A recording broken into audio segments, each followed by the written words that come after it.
The Road Not Taken by Robert Frost. The poem symbolizes the life itself. The poet says that the path that we don't choose in our life is the road not taken. So he describes his intense feelings about the choice that he has made in his life in the past. The path that we have chosen decides our destinations. There will be found so many options in the mind of a student, especially when he finishes class 10. Of course, the lesson has a great significance in the life of a student. The decision that he takes makes all the difference in his life. In fact, it must be a real confusion that the poet himself faced in his life. The confusion he presents here as two roads diverged in a yellow woods. So, two roads has been found as a fork. Which one has to be selected? Here the poet presents as he walks through a forest where leaves have turned yellow in autumn seasons, and he reaches to a fork. Fork diverged into two directions, two separate directions. In the first line, two roads diverged in a yellow wood. So when he walks, he was walking through the forest. At last he found a fork where the road has been found diverged, has been separated, has gone to two directions. So the poet says in second line, and sorry, I could not travel both. When the poet reaches there in the fork, he likes to travel through the two roads. Here the poet mentions that he feels extremely sorry for not able to travel through both the roads, because one can't take two ambitions in one's life, and he can or she can become only one traveler. One traveler means one can take only one choice in one's life. Since the poet is really confused, he stood in front of the fork and he is looking down as far as he could. When he looked through the road which is going to take, he could see to where it bent. It means he could see up to the first bend. From there onwards, the way is not properly clearly seen, which is very clear in the last line of the first stanza, to where it bent in the undergrowth. Undergrowth means the small plants and greenery of the woods. This undergrowth in fact blocked his view from seeing the end of the road. So, the poet is at a fork in the road of his life and not at an actual road. He could be trying to peer into his future. When the poet thought of taking one way to his future as a career, he couldn't see his future very clearly. He could see one bend from there, it was undergrowth.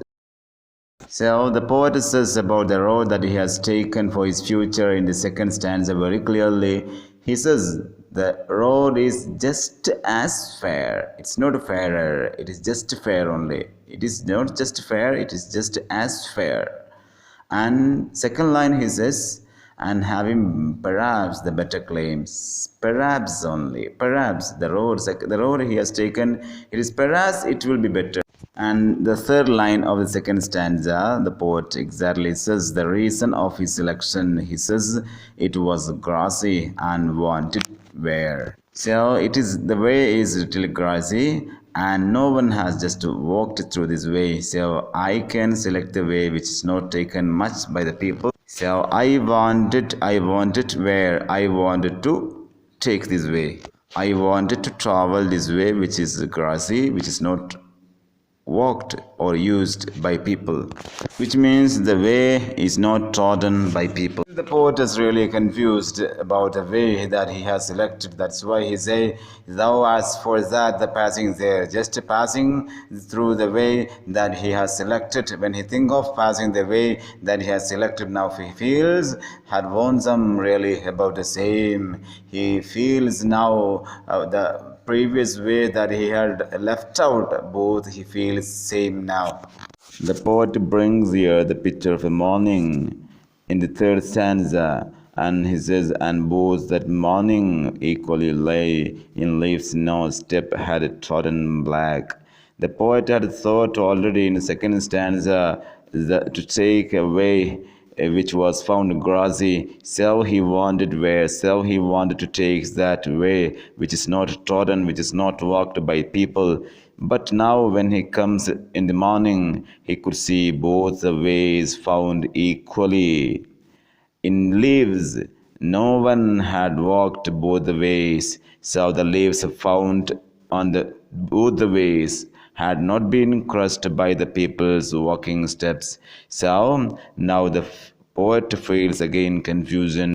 In short, the poet mentions here two kinds of road. One road was mentioned in the first stanza, the road which he looked, but he could see only up to the bend, and from there onwards it was unclear to see his future very clearly. So he had taken the other road which was grassy, but now in the morning, when both were found equally in leaves, he feels uncertainty about his future. But still, he says in the third lines of the third stanza, "Oh, I kept the first for another day." So the road which is mentioned in the first stanza, almost in the last line, has been kept for another day, thinking that he can come back and take the first one itself. Yet, knowing how way lead on to way, he knows when he takes one road, that road can lead to another one, and that to another one, like that. In short, the poet says in the end of the third stanza that he won't be able to come back and take the first one. In the final stanza, the poet says, "I shall be telling this with a sigh."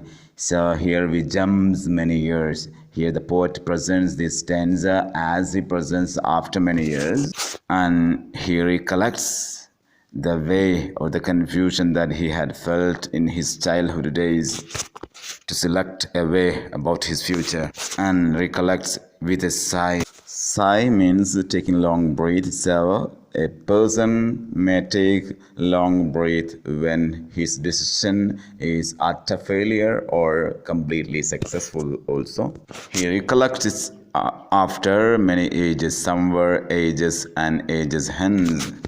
Two roads diverged in a wood, and I took the one less traveled by. So the poet says that now finally, after many years, when I got a confusion in my life, I had selected the way which was less traveled by people, and that selection has made all the difference in his life.